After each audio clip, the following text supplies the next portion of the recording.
Bem longe, na vasta imensidão do Oceano Pacífico, encontra-se um dos lugares habitados mais isolados da Terra.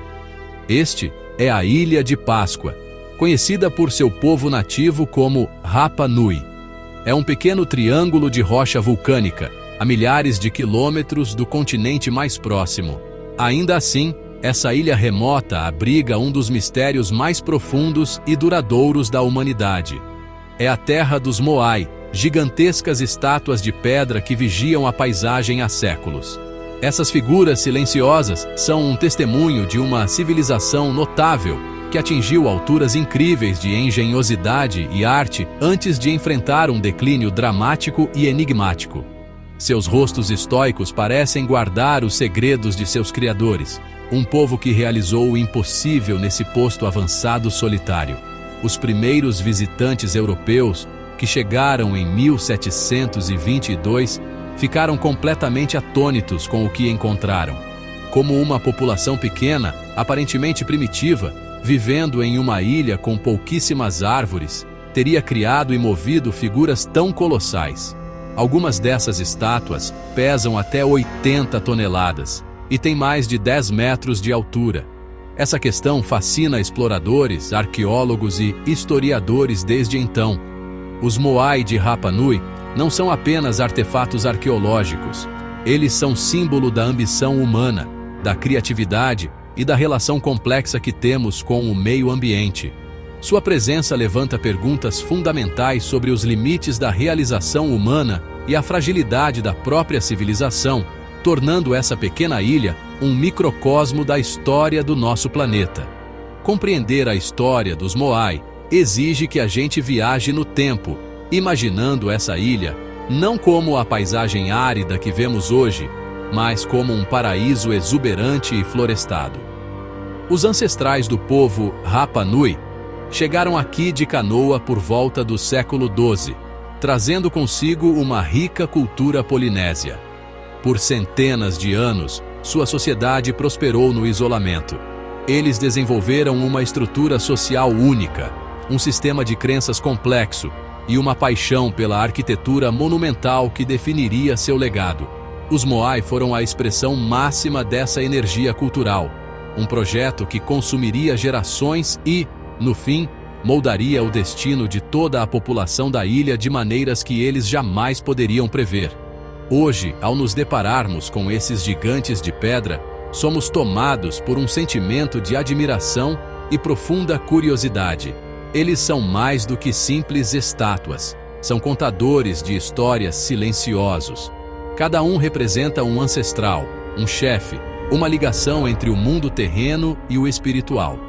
Eles olham para o interior da ilha, vigiando suas aldeias e descendentes, de costas para o mundo espiritual do mar. São um lembrete poderoso de que, mesmo nos cantos mais remotos do nosso mundo, os seres humanos sempre buscaram deixar sua marca, alcançar algo maior do que si mesmos e construir monumentos que desafiam a passagem do tempo. A história deles é uma jornada fascinante ao coração da resiliência e da imaginação humana. A criação de um único Moai era uma tarefa monumental, um processo que começava nas profundezas do coração de um vulcão. A pedreira de quase todas essas estátuas se chama Rano Haraku, a cratera de um vulcão extinto no lado leste da ilha.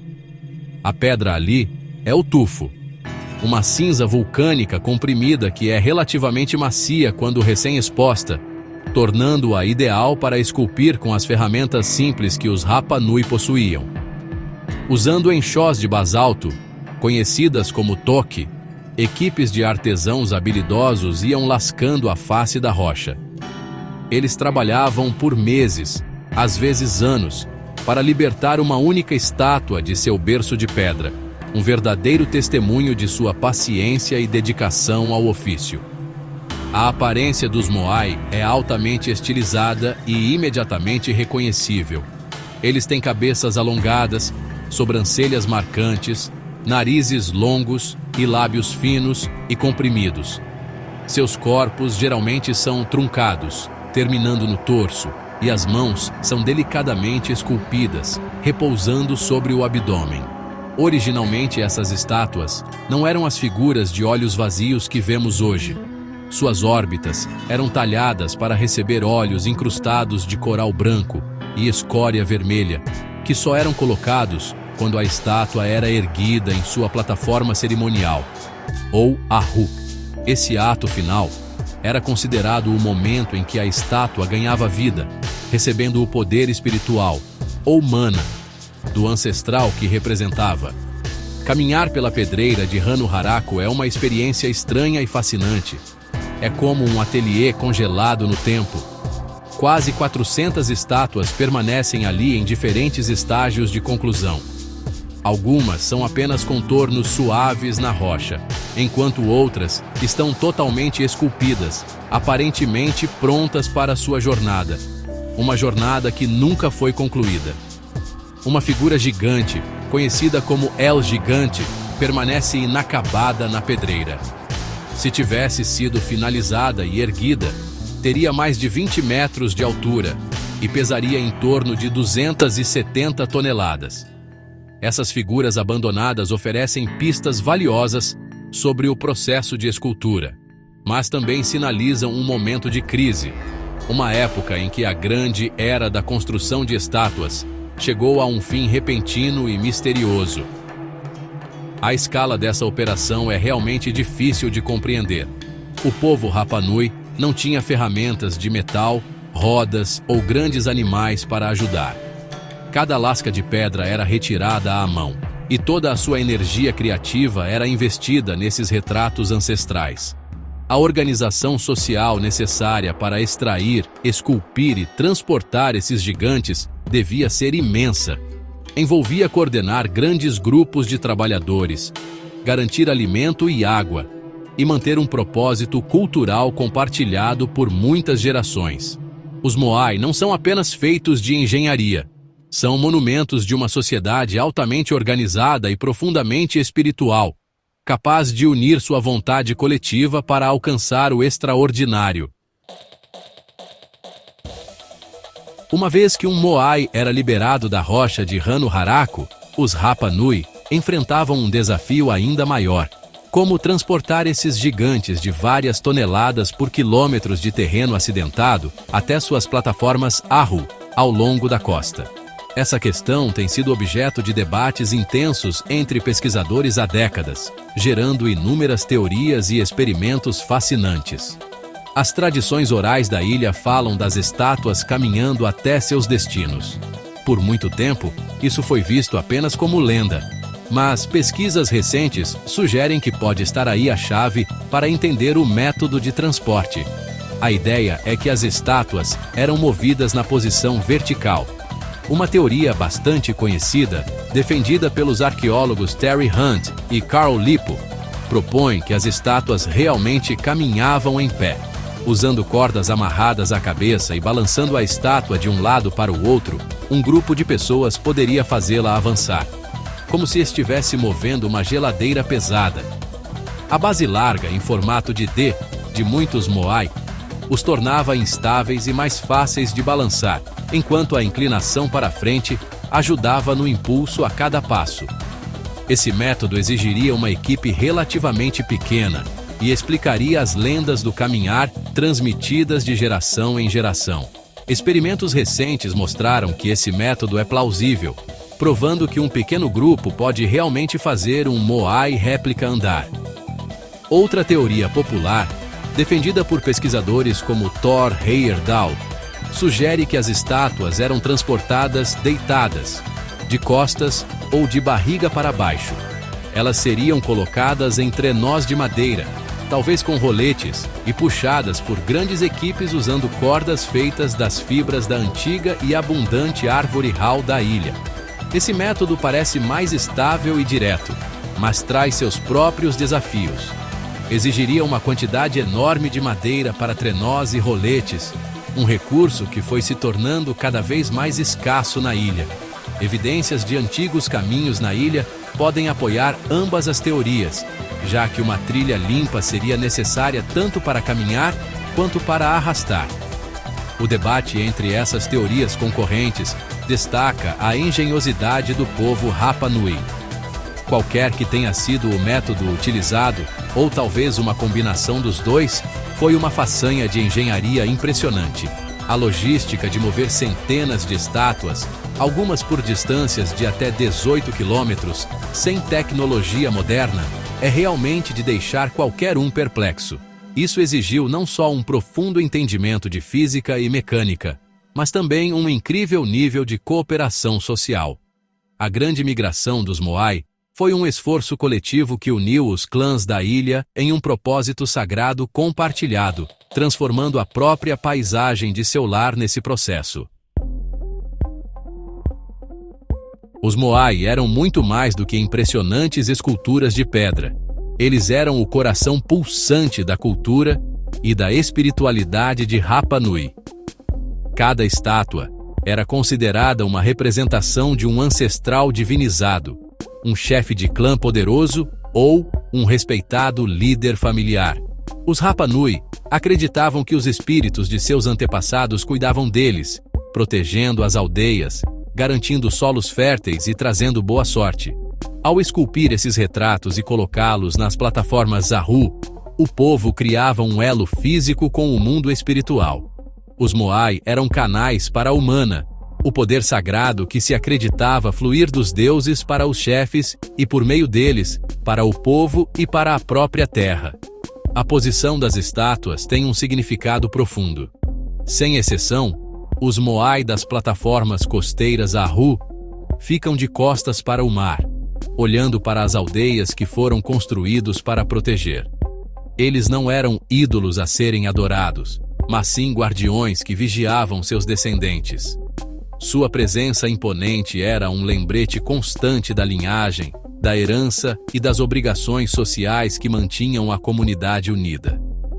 A construção de Moai cada vez maiores e mais elaborados tornou-se uma forma de clãs rivais exibirem seu poder, riqueza e conexão espiritual.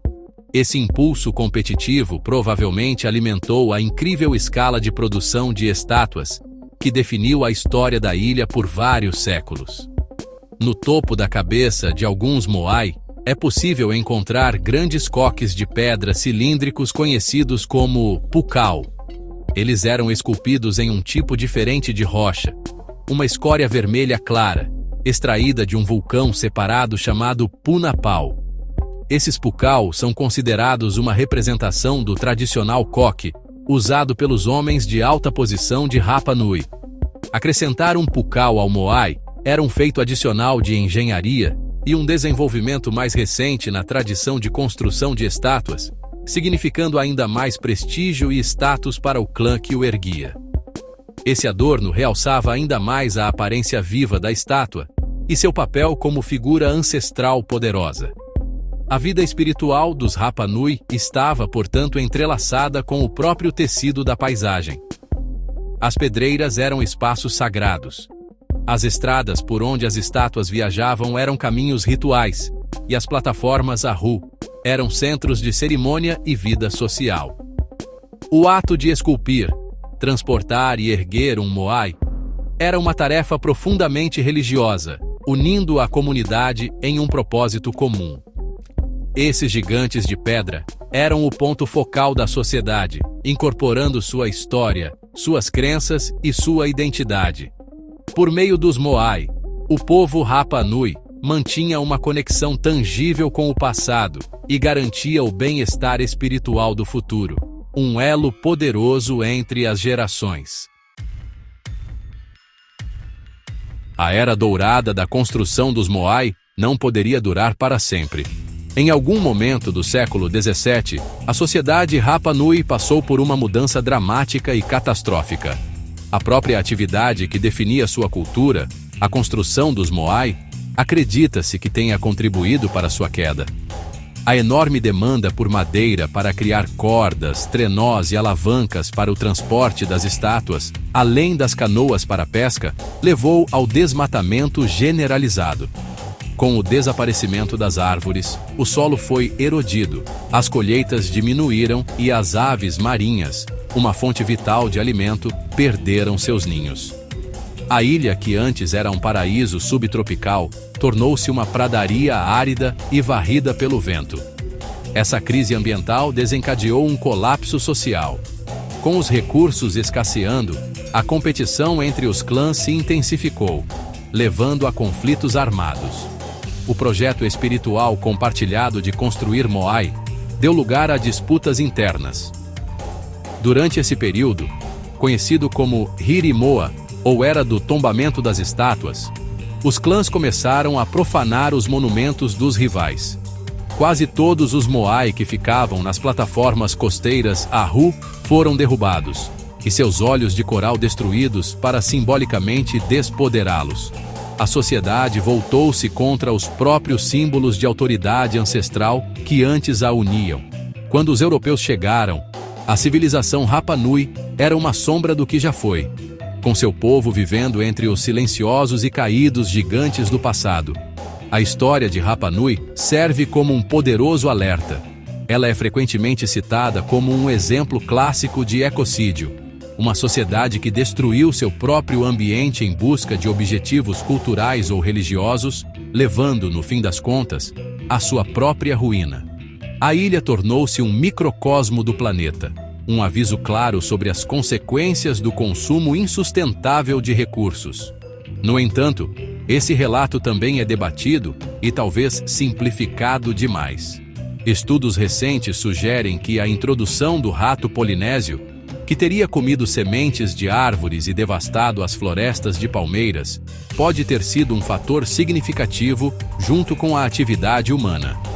O colapso provavelmente foi resultado de uma interação complexa entre pressões ambientais e sociais. Hoje, os Moai estão de pé novamente, graças aos esforços de arqueólogos e conservacionistas que trabalharam durante décadas para erguer e restaurar muitas das estátuas caídas.